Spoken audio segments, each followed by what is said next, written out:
har qanday qaror qabul qilishga, har qanday hayotdagi insonlarga ishonishda, o'zini hayotiy qarorlarni qabul qilishga har doim faqat qalbiga quloq solishni aytgan bo'lardim insonlarga. Chunki Alloh qalbimizda va eng zo'r tarozi ham bizni qalbimizda.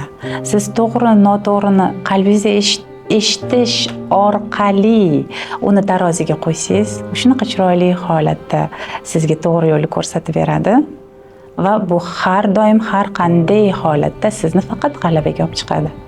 Buni qilib ko'ring.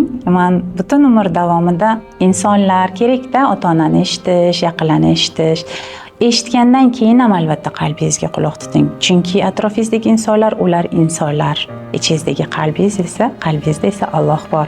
Shuning uchun insonlarning qarori bilan emas, ichingizdagi Allohning qarori bilan harakat qilsangiz, hech qachon hech qayerda adashmaysiz va yiqilmaysiz. Shu gapni gapirgan bo'lardim.